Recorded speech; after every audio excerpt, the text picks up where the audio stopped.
merci d'être présent. On va faire une conférence 2 en 1, sauna conférence, hein, comme ça en même temps un peu facile. Donc je me présente pour ceux qui ne me connaissent pas, je m'appelle Guillaume Ferroni. J'ai une double casquette, enfin maintenant j'en ai plus qu'une, mais pendant longtemps j'ai eu une double casquette. Je suis producteur de spiritueux et je suis également barman. Et j'ai quitté le bar il y a bientôt 3 ans, 4 ans, hein, je suis entre deux, pour me consacrer pleinement à la production de spiritueux. Que ce soit dans le monde du bar ou dans le monde des spiritueux, ma passion c'est la partie historique, donc je fais beaucoup de recherches sur aussi bien les cocktails anciens, mais surtout maintenant les liqueurs anciennes.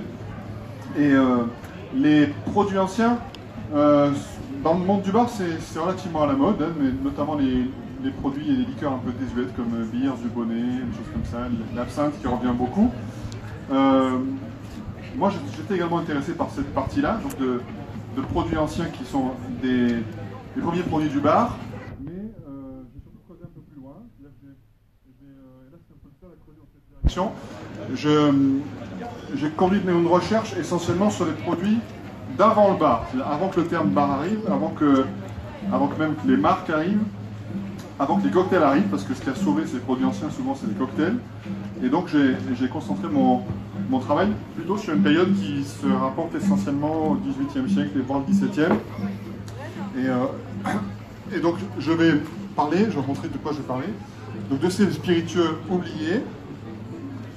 Et ce dont je vais parler, c'est pas de ce qui est en haut justement. Parce que en général quand on parle de spiritueux oubliés, on parle de marques, des marques disparues. Des marques disparues, il y en a toujours, il y en aura toujours, c'est les aléas de la vie économique. Donc la Montpartine, la Vieille Cure, le Peppermint Jet, bon c'est pas disparu, mais l'historique des marques c'est fort intéressant, mais c'est pas mon sujet de travail. Moi, ce qui m'intéresse, c'est les catégories disparues. Donc, le Vespetro, on voit une catégorie qui a quasiment disparu. Le Quina, ou le Quina, qui subsiste, mais on ne sait pas trop. Les vins toniques étaient des choses qui étaient très très consommées dans tout l'Occident, y compris en Amérique, mais y compris de la cocaïne. Donc aujourd'hui, naturellement, ça a disparu, parce qu'on n'a plus le droit d'utiliser de la cocaïne dans les spiritueux. Donc, j'ai essentiellement positionné mon travail sur les catégories de spiritueux disparus. La deuxième chose, je parle des spiritueux du point de vue de la France. C'est-à-dire que je ne parle pas des spiritueux français, parce que je travaille sur des documents qui sont essentiellement français. Donc je travaille sur les spiritueux qui étaient disponibles et consommés en France. Donc ça peut venir d'autres provenances, mais c'est l'état des consommations de spiritueux à un moment donné. Et on a en fait, outre les produits classiques du territoire français, on a eu 4 grandes influences en France sur les spiritueux qui sont majeures. La première et la plus ancienne, c'est l'Italie. C'est l'Italie. L'Italie, pourquoi? Parce que dans le concept de la distillation elle a été, c'est très très antique, on peut dire. Elle a été notamment propagée par les Arabes. Hein, c'est l'alambic, enfin un méthode d'alcool qui proviennent de l'arabe. Mais le pays qui a le premier mis le doigt sur la distillation alcoolique, c'est-à-dire celle qui permet vraiment de séparer l'alcool des autres ingrédients, c'est l'Italie. Et c'est l'école de médecine de Padoue. Donc l'école de médecine de Padoue va décrire la température d'ébullition de l'alcool, etc. Donc c'est le premier pays qui va maîtriser parfaitement la distillation alcoolique. Et donc c'est là dont vont partir les liqueurs notamment. Hein. Donc le liqueur c'est liquore, donc ça vient de là. Donc les premières liqueurs qui vont arriver en France, ça va tout d'abord arriver d'Italie. On le verra tout à l'heure dans les noms, les premiers alcools français portent des noms italiens. Deuxième influence, un peu plus tardive, l'Allemagne. L'Allemagne c'est pas une influence majeure, mais ça a été au lieu de production de spiritueux. C'est un pays qui a eu beaucoup d'échanges pendant longtemps avec la France, donc on a pas mal de produits allemands, notamment on a le Kümmel qui a été produit en France pendant longtemps, on verra ce que c'est tout à l'heure également. On a un alcool qui s'appelle l'eau de vie de Danzig. L'eau de vie de Danzig, c'est toujours connu aujourd'hui sous le nom de Goldstrike, c'est une liqueur de cannelle avec des petites paillettes d'or. C'est toujours produit, mais c'est un produit qui a 300 ans. Et après, 2 autres influences, les Antilles. À partir de la découverte du Nouveau Monde, ça va être l'arrivée du rhum et notamment de toutes les épices antillaises, donc c'est le bouquet d'épices, et donc tout ce qui est dérivé de la canne à sucre. Et puis un influent majeur, c'est la Hollande. La Hollande, pourquoi? Parce que la Hollande, ça a été un peuple de distillateurs et de commerçants. Alors, ils n'ont pas eu beaucoup de colonies, parce qu'ils sont souvent fait chasser par les Anglais, les Espagnols, etc., là où ils s'implantaient, mais chaque fois qu'ils arrivaient, ils amenaient leurs alambics, et ils créaient un alcool sur place. Donc on doit aux Hollandais beaucoup d'alcool. On doit le gin déjà. Le gin, c'est à l'origine giniver, c'est hollandais. On doit le cognac. C'est le premier à avoir décidé du cognac, c'est hollandais, c'est pour transporter le vin. On donne le brandy Xérès. Le brandy Xérès est vieilli dans des grands fûts qu'on appelle les Hollanda, parce que c'était les Hollandais qui les transportaient. On leur doit également la cachaça, parce que c'est les premiers à avoir amené leurs alambics au Brésil. Ils se sont fait virer du Brésil parce qu'ils étaient protestants juifs, donc ils sont enfouis dans les Antilles, donc ils ont amené le rhum dans les Antilles. Il y a une marque très célèbre de rhum guadeloupéen qui s'appelle Bologne. Bologne, c'est une famille hollandaise qui s'est fait expulser du Brésil. On leur doit également la première forme de rhum, l'ancêtre du rhum, ça s'appelle le Batavian Arak, donc l'arak hollandais. Le Batavian Arak, c'est l'Indonésie, c'est un assemblage c'est une matière fermentée qui est faite c'est un alcool de riz et de canne, donc c'est un hybride de rhum-canne. Ouais. Donc Hollande, grande influence, et on a beaucoup de liqueurs anciennes, et on a aujourd'hui, parmi les plus vieilles maisons d'alcool, Bols, de Cooper, qui sont des distilleries qui ont 300, 400 ans d'âge. Hein. C'est le dernier survivant. Et enfin, la période que j'étudie, donc j'étudie pas la Renaissance, bien que ce soit là où ça propage, justement, c'est la période de propagation des alcools. J'étudie pas les temps modernes, parce que les temps modernes, ça va être la fin de ma période, j'étudie le centre, donc le siècle des Lumières. Donc les alcools on va en goûter tout à l'heure, parce que je fais des reproductions. Ma petite série, je l'appelle la série des Lumières, donc c'est des alcools disparus que je reproduis. Et la série des Lumières, c'est parce que, justement, je travaille essentiellement sur des alcools qui sont du siècle des Lumières. Et pourquoi je me suis focalisé sur cette période-là? Parce que c'est finalement celle qui est la plus riche en termes de documentation. Puisque au siècle des Lumières, on commence à avoir beaucoup d'ouvrages, beaucoup de livres, donc beaucoup de manuels. L'alcool à l'époque n'est pas encore le domaine des marques, donc il y a beaucoup de manuels, comment faire ces alcools, comme des livres de cuisine. Donc vous avez toutes les recettes de ces produits. Donc ces recettes-là, vous cherchez dans les bouquins du XVIIIe siècle, on peut en trouver beaucoup. Hein. L'encyclopédie de Diderot, qui est, on peut dire, un ouvrage fondateur du siècle des Lumières, il y a beaucoup de recettes de liqueurs à l'intérieur. Et on va commencer à arriver sur une classification, c'est une classification personnelle que j'ai faite, sur ces produits anciens du siècle des Lumières. Et finalement, on voit à travers cet arbre darwinien quel a été le destin de ces différents produits. Les plus chanceux, c'est ceux du haut, ceux qui étaient adaptés pour survivre. Donc parmi des produits très anciens, il y en a qui sont toujours présents de nos jours. Le vermouth, hein, donc Madame Martini, Henri Pratt, etc. L'absinthe, bon, failli disparaître pour une cause législative, mais finalement ça revient sur le marché. Le cognac n'a jamais disparu. Le marasquin, c'est une spécialité italienne ou croate, c'est né en Croatie, c'est une liqueur de cerises, et notamment de noyaux de cerises, donc c'est un arôme qui est proche de l'amande amère. Et ces produits-là, ils ont survécu pour quelle raison? Qu'est-ce qui les a sauvés? Soit c'est des grandes marques qui les portent, comme Martini par exemple, donc c'est un mastodonte qui fait que le produit ne peut pas s'éteindre, soit, comme pour le marasquin, ou comme pour les petites marques de vermouth, c'est le fait qu'ils soient incorporés en cocktail. Donc quand un produit est incorporé en cocktail, mais tant que le cocktail survit, on va en consommer. Je prends un exemple très connu, triple sec Cointreau. Qui a déjà bu du Cointreau pur? Peut-être mon arrière-grand-mère, personne ne boit du Cointreau pur. Qui a bu des margaritas? Tout le monde. Donc le sidecar, etc. Donc le marché du Cointreau, c'est le cocktail, et Cointreau survit grâce au cocktail.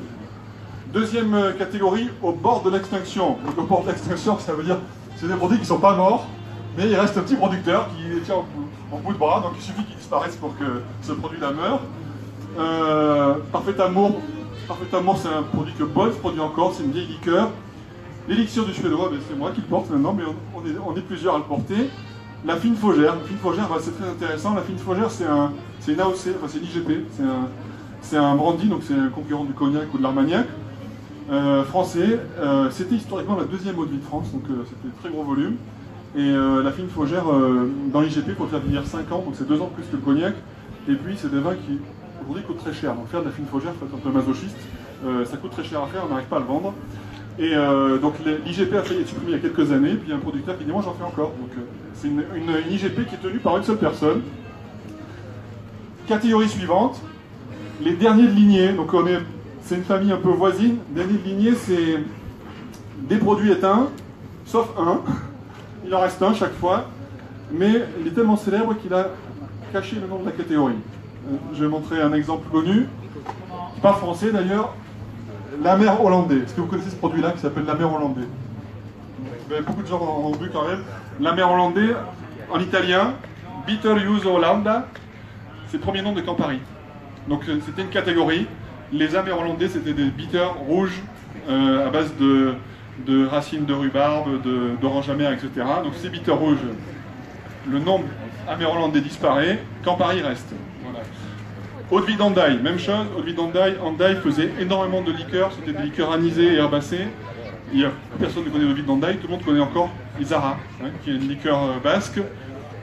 Le dernier, l'anis de Bordeaux. L'anis de Bordeaux, ça vous dit quelque chose, non?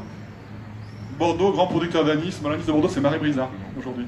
C'est une très vieille maison. Voilà. Donc, il reste toujours ces produits-là, mais la catégorie a disparu, il reste une marque.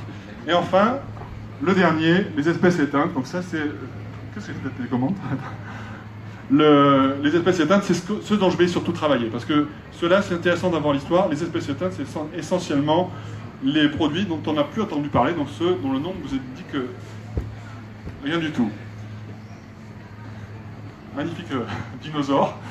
Et alors, les espèces éteintes, qu'est-ce qui a provoqué cette grande extinction? Donc on a au 19e siècle une quarantaine, on va dire, pour résumer, de grands produits très répandus, tout le monde en consomme, tout le monde les connaît, et c'est des produits qui sont là depuis des années, depuis des centaines d'années.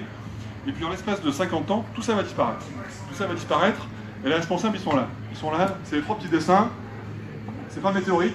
Le premier, c'est l'arrivée de la bouteille industrielle, parce que de la bouteille, ça existe depuis les Romains, on sait souffler du verre, mais quand on va commencer à savoir la mouler, on pourra faire des bouteilles bon marché. Jadis, les spiritueux n'étaient jamais transportés en bouteille, ils transportés en fût, y compris les spiritueux, le vermouth, etc. On transportait les spiritueux en fût. À partir du moment où il va avoir la bouteille, on va pouvoir stocker facilement. Et l'étape suivante, c'est quand on a une bouteille, juste après, on va avoir l'étiquette. Et l'étiquette, qu'est-ce que ça amène? C'est l'arrivée des marques. Avant, on consommait du vermouth, et on prenait du vermouth et on ne savait même pas lequel c'était. On consommait du marasquin, on avait du marasquin, on ne savait pas s'il était fait en Italie, à Lyon, à Grenoble, etc. À partir du moment où on va avoir une étiquette, il y aura le fabricant, il y aura la marque, et donc on va se rendre compte que le brandy est meilleur quand il est fait à Cognac, et il est encore meilleur quand il est fait chez NC ou chez Martel, etc. Et donc on va avoir les marques qui, au fur et à mesure, vont prendre de l'importance au détriment des catégories. Et le troisième coupable, c'est le dernier, donc c'est Harry Johnson, c'est un barman célèbre, et c'est le barman. Parce que le barman, quand il va commencer à avoir des bouteilles, il va privilégier des bouteilles, privilégier les marques. Jadis, le barman, au tout début, ça ne s'appelait pas encore comme ça, il faisait ses produits. Donc il faisait du marasquin, il faisait, etc.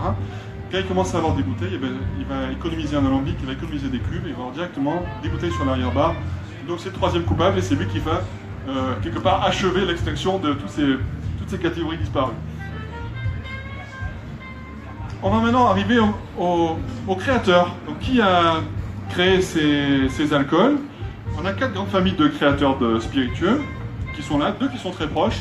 La première, elle a plusieurs noms, hein, c'est les alchimistes, les chimistes, les pharmaciens, c'est la même confrérie. On appelait ça également les vinaigriers, parce que les gens qui distillaient l'alcool faisaient également le vinaigre. Et ces gens-là, ils distillaient tout court, c'est-à-dire qu'ils n'avaient pas forcément de vocation de faire des alcools ou des médicaments ou des alcools de bouche. Ils faisaient la distillation pour boire, pour guérir, pour chercher la vie éternelle, pour faire la pierre de philosophale, etc. Une famille très proche, c'est l'Église. Juste en bas, donc notamment les moines. Les moines, eux, ils sont vraiment sur la partie médecine, hein, sur les alcools médicinaux. Et les moines, ils vont travailler essentiellement une spécialité, c'est les liqueurs à base de plantes, hein, comme la chartreuse. C'est vraiment l'archétype de la liqueur monastique. Les moines ont tous ce qu'ils appellent les jardins des simples, parce que dans l'alchimie, il y avait les simples. Les simples, c'était les plantes élémentaires. Le romarin, c'est une simple, la sauge, c'est une simple, et puis quand on assemble les simples, ça fait des compliqués. Les compliqués, c'est les liqueurs. Voilà. Et donc, eux arrangeaient les simples. Le travail des moines, c'était essentiellement la médecine, c'était la recherche de l'élixir de longue vie, donc de la vie éternelle. Hein, et puis, ça a un peu marché, à vrai dire, parce que quand on a commencé à découvrir l'alcool, on s'est rendu compte que ça guérissait. Hein, ça guérissait déjà les blessures, ça désinfectait. Quand on buvait, on sentait mieux. Comme on mourait à 40 ans, on n'avait pas le temps d'avoir la cirrhose. Donc il y avait effectivement quelque chose de... 40 ans, c'était même trop vieux. Donc les moines ont beaucoup travaillé sur la distillation, et notamment sur tout ce qui est la partie plante. Et ensuite, 2 autres grandes familles. En bas, c'est la cuisine. Donc la cuisine, c'est important parce qu'aujourd'hui, c'est plus du tout le cas. Dans une grande brigade de cuisine, dans la cuisine royale par exemple, si vous regardez les anciens ouvrages de cuisine, je collectionne les ouvrages de cuisine pour cette raison-là, il y a tous les plats classiques, mais il y a une rubrique à la fin qui est fruits confits et liqueurs. Hein. Donc il y avait un poste de cuisinier, il y avait ceux qui faisaient les sauces, etc. Et il y avait un liquoriste distillateur. Donc dans une cuisine classique à l'époque de Louis XIV, il y a un alambic. Hein. Il y a un alambic, et dans les livres de cuisine de cette époque-là, il y a toujours des recettes de liqueurs. Donc ça, c'est une recette, c'est une source importante de création. Et la dernière, c'est Monsieur Grallon. Monsieur Grallon, c'est la seule illustration qu'on ait d'un métier qui a disparu. En fait, le nom a disparu. Ce métier-là, il était très connu, très réglementé. C'est le métier de limonadier. Donc le limonadier, en France, c'est l'ancien nom du barman. C'est-à-dire que ce qui va arriver d'Italie, c'est 3 choses. C'est les liqueurs, le café et la limonade. Donc le métier de débitant de boisson va s'appeler limonadier parce qu'il fabriquait la limonade. Et les limonadiers, c'est une confrérie qui était un peu aujourd'hui comme les pharmaciens. C'était une confrérie dans laquelle il y avait un ordre, un numerus clausus, un examen d'entrée. Donc pour être limonadier, il fallait avoir une patente royale, il fallait passer un examen ou être fils de limonadier. Et on avait un grand jury, un peu comme le MOF, hein, il fallait faire un chef-d'œuvre, etc. Et les limonadiers avaient un privilège de distillation, donc ils distillaient eux-mêmes leurs produits, ils partageaient ce privilège avec les pharmaciens. C'était souvent en conflit avec les pharmaciens. Et ils avaient un deuxième conflit avec les épiciers, parce que les épiciers avaient également le droit de servir de l'alcool, mais pas assis. Donc eux pouvaient servir de l'alcool en vrac, les épiciers, debout. Les limonadiers pouvaient servir assis, et ils avaient le droit de distiller comme les pharmaciens. Voilà. Donc Monsieur Grallon, grand limonadier, c'est aussi pour moi une source importante, parce que les limonadiers, comme c'était une confrérie organisée comme les médecins, ils ont édité beaucoup de manuels. Donc on a beaucoup de recettes dans les manuels des limonadiers, non seulement des alcools, mais comment faire le café, comment torréfier le chocolat, etc.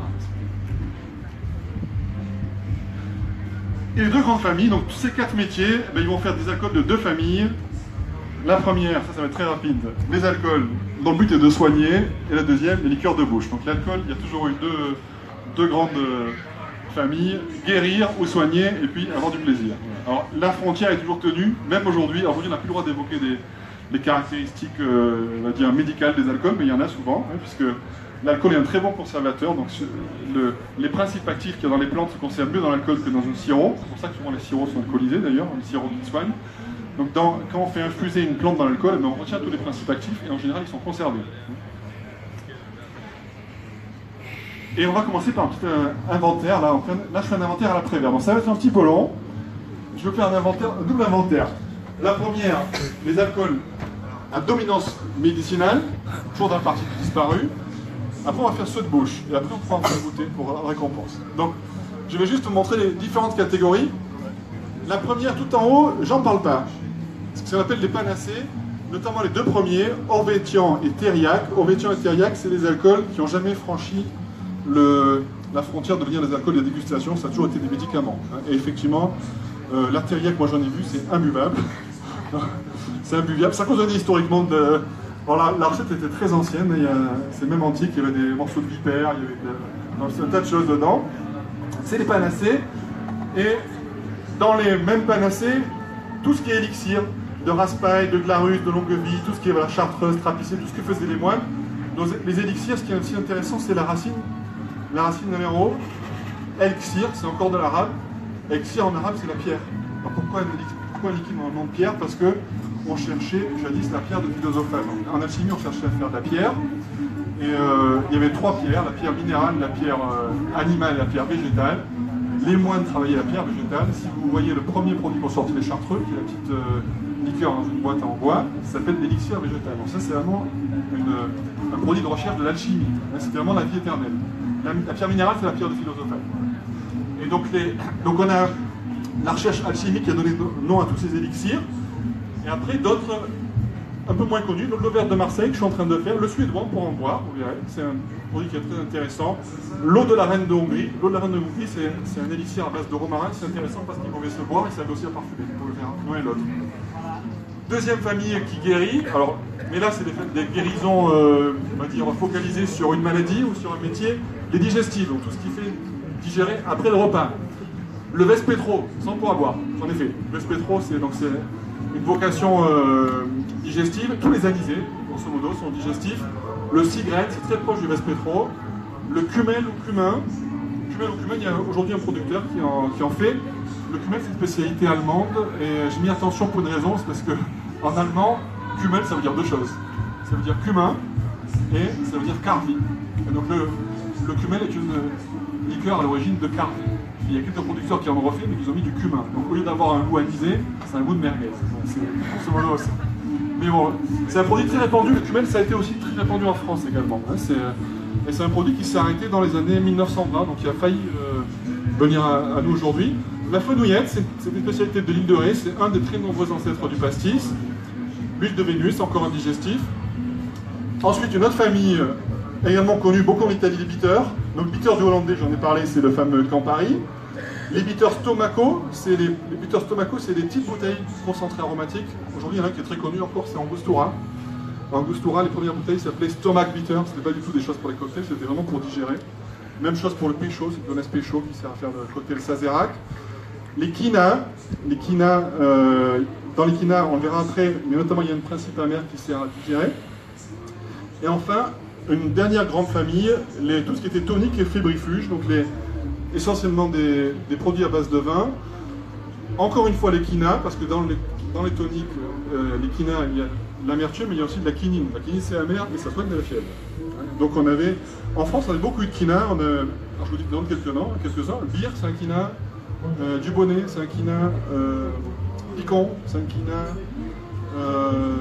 lillet, je ne sais pas si vous connaissez cet apéritif bordelais, ça s'appelait à l'origine quina lillet, donc à base de quinine, et les vins toniques. Le vin tonique, il y a eu une très très grande marque française qui a connu un succès international qui s'appelait Mariani, la marque a disparu aujourd'hui. Mariani, c'était un vin tonique d'origine corse qui a connu un gros succès aux USA notamment, et qui contenait de la cocaïne, d'autres excitants, le but c'était de rester réveillé. Et ce produit-là, il va avoir un destin très inattendu. Les Américains vont commencer à faire du French Tonic Wine, donc du vin tonique français, en copiant le Mariani. Et il y a un pharmacien qui va en faire une de ces versions, qui va se trouver en Géorgie. La Géorgie va être frappée par une loi que tout le monde connaît, qui est la prohibition, mais avant tout le monde. Et le pharmacien va enlever le vin, et ça va donner Coca-Cola. C'est M. Pemberton. Coca-Cola, en fait, c'est la copie d'un produit français, qui ensuite, dans lequel on a enlevé l'alcool. On a enlevé la cocaïne aussi, parce qu'il n'y en a plus. Mais à l'origine, c'est un produit corse. Voilà. C'est un produit corse qui a été adapté, qui aujourd'hui a fait Coca-Cola. Et les alcools de table. Donc deuxième grande catégorie de produits mais là qui sont faits essentiellement dans un but non pas de soigner, mais dans un but d'avoir du plaisir. Un tableau de famille. Alors ce qui est important de savoir aussi, c'est qu'il n'y a pas vraiment de frontières. C'est-à-dire que dans mes livres de cuisine anciens, par exemple, tous les aliments, il y a toujours à côté marqué la fonction médicinale. La viande de bœuf, ça fait ça, la viande de porc, ça fait ça, le romarin, les haricots. Donc à l'époque, tous les aliments ont une vertu. La première et plus ancienne des familles, les rosoli. Dans l'un, encore dans un nom italien, hein, c'est rosolio. Rosoli, historiquement, c'était une liqueur à base de rose, mais très rapidement, c'est devenu un synonyme de liqueur. Donc, on a des rosolis à base de noyaux, à base de romarin, à base de ce que vous voulez, d'anis. Donc, avec des noms, Turin, naturellement, c'était. Et puis des alcools comme Clairette ou Eau-Royal. Il y a eu beaucoup de rosolis de luxe. Dans un rosoli de luxe, il y avait toujours de l'ambre. Très cher, l'ambre, et du camphre et également du musc. Voilà. Donc aujourd'hui, je ne fais pas de musc et du camphre parce que c'est très compliqué, mais c'était quelque chose de très répandu dans les liqueurs. Deuxième famille, les ratafia, sans pouvoir en goûter. Après, on va commencer à déguster. Le ratafia, c'est intéressant parce que c'est, je pense, la catégorie la plus répandue en France. Un ratafia, c'est très facile et c'est toujours bon. Un ratafia, c'est une infusion de fruits dans l'alcool avec du sucre. Un rhum arrangé, par exemple, c'est un ratafia. Donc le ratafia, il y a eu 3 grands producteurs de ratafia, c'est les 3 villes, Grenoble, Angers, Marseille. Aujourd'hui, un ratafia, ça veut dire autre chose. Un ratafia, donc historiquement, c'est du fruit dans de l'alcool. Aujourd'hui, il reste des ratafias qui sont des AOC en France, ratafia de Bourgogne, ratafia de Champagne. Ça, c'est ce qu'on appelait jadis des ratafias de raisin. C'était des raisins mis dans l'alcool. Aujourd'hui, on fait encore ce ratafia, même plus le raisin, mais directement le jus de raisin. Ratafia de Champagne, c'est jus de raisin de Champagne et alcool de Champagne. Alcool de vin distillé de Champagne. Voilà. Mais historiquement, l'essentiel des ratafias était à base de fruits rouges, parce que ça a une belle couleur. Notamment, la dominante, c'était la cerise. Donc, beaucoup de ratafias sont à la cerise. Je vais parler ratafia d'Angers, j'en parle brièvement. Ben, c'est le premier métier de Cointreau. Cointreau était un producteur de ratafia, il faisait un guignolet. C'est ça le ratafia de Cointreau, avant de faire le Cointreau qu'on connaît aujourd'hui. Le ratafia de Grenoble, c'est l'une des premières marques d'alcool en France. C'est une marque qui est toujours très connue. Le ratafia de Grenoble, il y a eu un succès vraiment énorme en France. Son créateur avait l'idée de faire cuire les cerises avant de faire le ratafia. Donc ça donnait un goût confit. Et ce monsieur s'appelait Monsieur Tesser. Donc il faisait du sirop. Aujourd'hui, il fait du sirop, je veux dire. Mais en 1720, Tesser ne faisait pas de sirop du tout, il faisait le ratafia de Grenoble. Et à Marseille, on avait un ratafia qui était spécial, comme on a goûté tout à l'heure, qui était finalement, je pense, une copie de ratafia de Grenoble, parce qu'on est très proche de la recette. Mais à Marseille, on a eu on va dire une tentation locale. On a épicé le ratafia, parce qu'on était un port, donc beaucoup d'épices, donc c'est un ratafia qui sent la cannelle, la vanille, etc. Et surtout, on a pris comme alcool de base le rhum, puisque l'alcool de base de Marseille, au 19e siècle, ça devient le rhum, donc on va travailler nos ratafia à base de rhum et non pas d'alcool de vin. Liqueur de zeste. Liqueur de zeste, Parfait Amour, crème des Barbades, c'est le premier nom de triple sec, donc c'est également des liqueurs très connues. Le Curaçao, le Grand Marnier, voilà, c'est ces choses-là. Mais les premiers noms, c'était ceux-là. Parfait Amour, c'est Parfait Amour, c'est Cédra. Crème des Barbades, c'est ce qu'on appelle aujourd'hui le triple sec. Tout simplement, un nom a changé. Les noyaux, c'est les amaretto, hein, comme Arnaud par exemple. En France, on en avait un qui en Persico, c'est encore un nom italien. En France, on a mis un thé, mais c'était une liqueur d'Italie. Il y en a un qui était intéressant, c'est l'eau de la côte, parce que pendant longtemps, j'ai cherché d'où venait cette côte. J'ai cherché si c'était la côte d'Azur, la côte d'Opale, etc. Parce que c'est un alcool qui était très répandu en France. En fait, c'est la côte Saint-André, c'est un village près de Grenoble. Et en fait, c'est le siège de Chéri Rocher. Donc, c'est toujours un village producteur de liqueurs. Et Chéri Rocher produisait ce produit-là. Donc, c'est une entreprise qui a 300 ans, qui a survécu aujourd'hui, mais qui est passée dans des alcools plutôt de grande surface. D'autres noms classiques qu'on va égrener, Alkermes, c'est une liqueur de Florence qui était répandue en France. C'est une liqueur de cannelle rouge. Ce qui est intéressant, c'est le nom. On est encore sur le nom arabe. Alkermes, c'est la cochenille, hein, c'est le colorant rouge. En fait, c'est la même racine que carmin. Le Populo, encore un nom d'origine italienne. On l'appelait également aussi Rosolio del Populo. Le Populo, en fait, c'est un ancêtre du pastis. C'est aussi une liqueur c'est un Rosolio de graines anisées. L'eau de Pucelle, c'est marrant comme nom. Elle a un deuxième nom, l'eau virginale, donc on va être dans le même registre. L'eau de Pucelle, c'est le premier gin français, donc c'est un gin édulcoré, parce qu'on sucrait nos produits, mais c'est une eau de vie de genièvre. Le punch, j'en parle pas, tout le monde connaît, mais c'était également un alcool qui était en bouteille. Et le Mirobolanti, j'en parle pour une raison, c'est que je n'ai jamais réussi à trouver ce que c'était. Voilà, je cherche, j'ai beaucoup de bouquins. Gargantua buvait du Mirobolanti,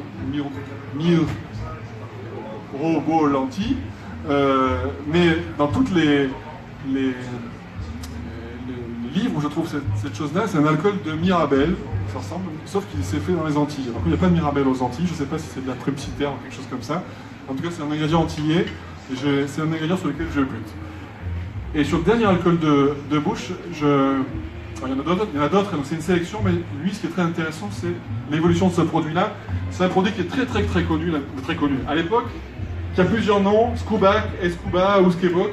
Et ce produit-là, ce qui est intéressant, c'est qu'en fait, c'est le premier whisky. Le whisky, il est créé aux alentours de 1700 en Irlande. C'est des moines qui créent ça. Et il va arriver en France. Et en France, on ne va pas réussir à prononcer le nom, puisque le nom de whisky, c'est Whiskea Beata, ça veut dire l'eau béate. Hein. Le Whiskea Beata, ça a été plus tard raccourci par whisky.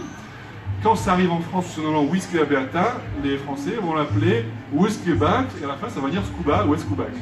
Et donc c'est le premier whisky. Le premier whisky qui arrive en France, qu'est-ce que c'est? C'est une liqueur, c'est sucré, ça contient du miel et ça contient du safran. C'est une liqueur de safran. Et quand on regarde l'écrit de premier whisky en Irlande, effectivement, c'est des liqueurs safranées. Et ce produit-là, il va revenir une deuxième fois aux alentours de 1900 avec son orthographe actuel, le whisky. Donc ce sera le whisky qu'on connaît aujourd'hui. Et dans les premiers écrits de ce nouveau whisky, il est même écrit, j'ai trouvé, le nouveau whisky d'aujourd'hui n'est plus aussi bon qu'avant, il est sec, il est plus sucré, etc. Donc c'est un produit qui est arrivé en France à deux époques, d'abord sous sa forme archaïque et ensuite sous la forme connue aujourd'hui. Et nous allons commencer à déguster. On va commencer à déguster. On va peut-être servir un premier verre, je pense que c'est Vespetro, je vais juste aller rapidement. Vespetro, exactement. Donc le Vespetro, le temps qu'on vous serve le Vespetro, je vais vous parler de comment je m'amuse à reproduire ces produits-là. Voilà.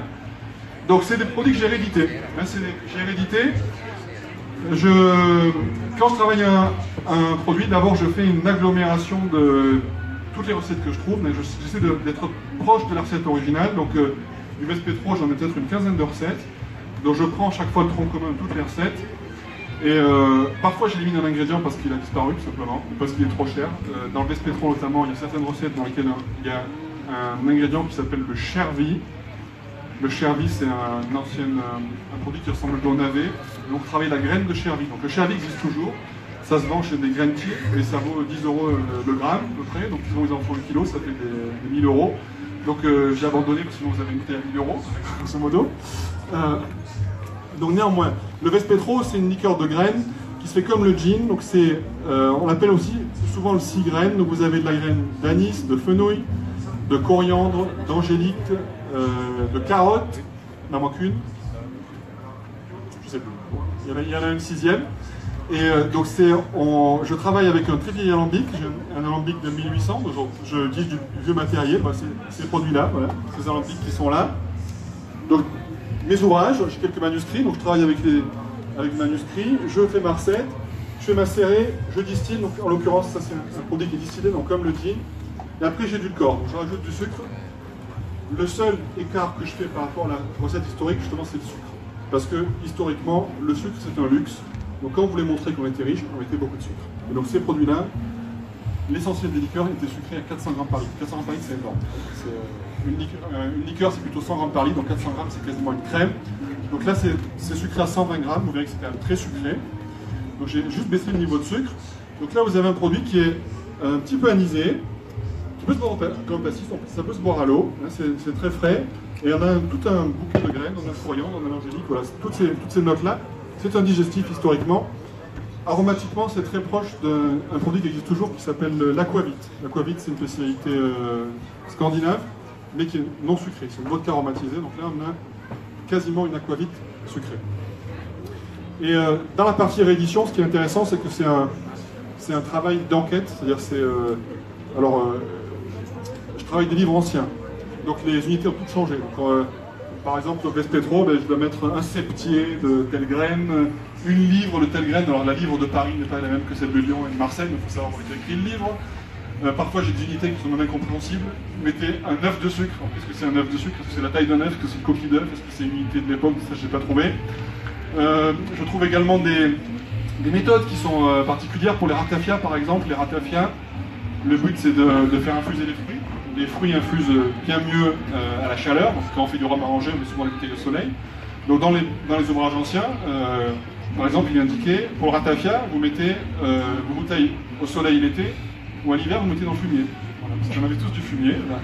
Jadis, donc des bouteilles dans le fumier, ça chauffait, parce que le fumier ça reste chaud pendant longtemps, ça fermente. Et donc c'est comme ça qu'on va chauffer les bouteilles. Et autre chose qui a changé, c'est les ingrédients, parce qu'aujourd'hui on parle avec les ingrédients qu'on connaît. Et historiquement, on utilisait on va dire, du vocabulaire de distillateur ou de pharmacien, et puis il y a des choses qui ne veulent plus rien dire. Dans l'orgeat, par exemple, je travaille sur des recettes d'orgeat, j'ai une recette où on indique mettez-y les 4 grandes graines froides. Alors qu'est-ce que c'est que les 4 grandes graines froides? Alors, donc vous cherchez, Diderot encore nous aide, dans le style Diderot, il est marqué, les 4 grandes graines froides sont le melon, je sais plus ce qu'il y avait, la courge, le concombre, etc. Après il y a les petites graines froides, les graines chaudes, etc. Donc c'était, je pense, en fonction de vertus médicinales, mais donc c'est un travail d'enquête. Et puis après, il y a également sur les manuscrits, parce que je travaille aussi sur des manuscrits, quand j'ai la chance d'en avoir, et sur les manuscrits, les rédacteurs ont des symboles à eux. Donc des fois, il faut lire tout le manuscrit pour comprendre que ce symbole, ça veut dire mélanger, que celui-ci, ça veut dire un demi, etc. Donc c'est passionnant, parce que quand on trouve, on est très heureux. Donc Vespetro, liqueur de graines. Là, vous avez un manuscrit, justement. Ça, c'est un manuscrit que je suis très heureux d'avoir, parce que c'est un manuscrit que j'ai acheté qui m'a été vendu comme non daté. Donc l'antiquaire qui m'a vendu a indiqué qu'il n'y a pas de date, j'arrive pas à le dater. En fait la date est liée mais elle est là-haut. C'est l'an 8, révolutionnaire. Il fallait voir juste ça, donc c'est à peu près 1799, je crois, quelque chose comme ça. Donc c'est fin 18e siècle. Donc il y a le Vespetro, et ce manuscrit est très précieux également parce que dedans il y a une recette d'absinthe. Et l'absinthe, aujourd'hui c'est revendiqué pour avoir été créé en 1906. Moi je suis accéléré. Donc là j'ai la plus belle recette d'absinthe au monde, je pense. Deuxième produit qu'on va déguster. Encore deux. J'accélère. Voilà. Le ratafia de Marseille. Donc ratafia de Marseille. Ratafia de Marseille. Nicolas, il faudrait. Je peux accélérer un petit peu. qui m'attend derrière. Merci beaucoup. Donc un produit à base de Marseille, j'en ai parlé, donc c'est une fameuse infusion de fruits dans l'alcool sur base de rhum. J'ai déjà décrit le dernier produit qu'on va boire, je vais commencer à décrire maintenant, comme ça je ne perds pas trop de temps parce que je voudrais m'attarder sur lui. Le dernier produit c'est celui-ci. Alors là vous goûtez le ratafia de Marseille, infusion de fruits, très facile à boire, c'est un produit de Noël, ça sent un peu le vin chaud, plein d'épices, etc. C'est des épices, du rhum, du vin rouge et des fruits rouges. Le produit suivant, et je terminerai sur lui. Celui-ci, vous avez le droit de faire une grimace, parce que vous m'offensez pas, hein, beaucoup de gens font une grimace quand on boit ce produit-là. L'élixir du Suédois. L'élixir du Suédois, c'est un médicament, clairement, historiquement, c'est une panacée. C'est un produit qui va avoir un destin italien. Donc ce fameux produit, il apparaît en 1700 à Paris. Il est créé par un médecin suédois. C'est un produit qui est aujourd'hui qui est dans la catégorie des bitters, donc c'est amer, c'est camphré, c'est très très puissant au niveau aromatique. Mais c'est un produit qui soignait tout. Donc ce médecin suédois a, paraît-il, vécu jusqu'à 104 ans. Il serait mort d'une chute de cheval, donc même pas de mort naturelle. Sa mère serait morte à 140 ans, son père à 130 ans. Bref, il buvait 5 cuillères par jour de l'élixir du Suédois, donc il avait la vie éternelle. Grosso modo, c'est ça, le principe. La promesse, en tout cas. Ce produit-là a été produit à Marseille, toujours par un herboriste qui est toujours présent à Marseille, qui est depuis 200 ans, c'est le premier herboriste de France. Il vendait sous forme de sachet. Et l'élixir du Suédois, donc ce fameux médecin suédois, il avait un nom qui aujourd'hui est toujours connu, c'est le docteur Fernet. Et le docteur Fernet, ce produit-là, eh ben, il y a un Italien qui s'appelle M. Branca, de Frères Branca, qui vont prendre ce produit et qui vont faire le même travail que j'ai fait moi avec l'herboriste marseillais, qui vont prendre ce produit alcoolisé, qui est un médicament, qui a un goût de camphre énorme, c'est-à-dire quand on le boit pur, on a l'impression de boire du Vicks Vaporub ou du baume du tigre, c'est vraiment imbuvable. Et donc moi j'ai travaillé sur baisser la dose de camphre, je l'ai édulcoré, donc il y a un peu de sucre, et vous avez également des notes comme la vanille, le citron, etc., qui vont en faire une liqueur de bouche. Donc, les Frères Branca ont fait la même chose, mais ils ont fait un succès mondial. Le Fernet Branca, en fait, c'est un Fernet, ça c'est un Fernet de la marque Branca. Il y a d'autres marques. En France, on ne connaît que le Fernet Branca, mais à l'origine, la marque c'est Branca, la catégorie c'est Fernet. En français, les Fernet appellent ça l'élixir suédois. Donc, je vais goûter l'élixir suédois, et donc là, vous avez, si vous n'avez pas le Fernet Branca, vous n'avez pas ça. Parce que là, c'est le Fernet Branca concentré. C'est le plus terreux, un peu plus comment dire, herbacé, il y a même des notes de bois. En revanche, si vous avez le Fernet Branca, vous serez fanatique de ce produit parce qu'on a vraiment encore plus l'effet de Fernet Branca. C'est quelque chose qui est très puissant, qui colle à la bouche, c'est très aromatique. Les ingrédients majeurs de ce produit-là, c'est des ingrédients très classiques dans les bitters, c'est la racine de rhubarbe, encore, comme le Campari. C'est la menthe poivrée, l'aloe qui est très utilisé, et surtout le camphre. Donc il y a du camphre dans ce produit-là, il y en a dans le Fernet Branca, et c'est notamment sur le camphre que j'ai travaillé. Donc ça c'est très très bon. Merci. Et c'est un produit qui se mélange très bien au Coca-Cola, croyez-le ou pas. Voilà, le Branca Cola, c'est une spécialité argentine. En fait, le Fernet Cola, c'est également un produit qui fonctionne très bien. J'ai terminé ma présentation, donc j'ai fait un petit peu en queue de poisson pour la fin, pour laisser la place au suivant. Je suis à votre disposition pour toutes les questions, que ce soit avec le micro ou sans micro, comme ça je peux céder la place.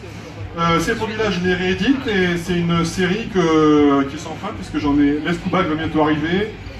L'eau verte de Marseille, j'en ai produit l'année dernière une trentaine de bouteilles, donc je recommence à en faire. Je fais également un produit qui s'appelle la Gildive, qui est un rhum archaïque, c'est un rhum qu'on faisait en 1800, voilà, et puis je continue à fouiller, donc c'est un travail sans fin, et c'est un travail qui est passionnant. Merci beaucoup, à votre disposition.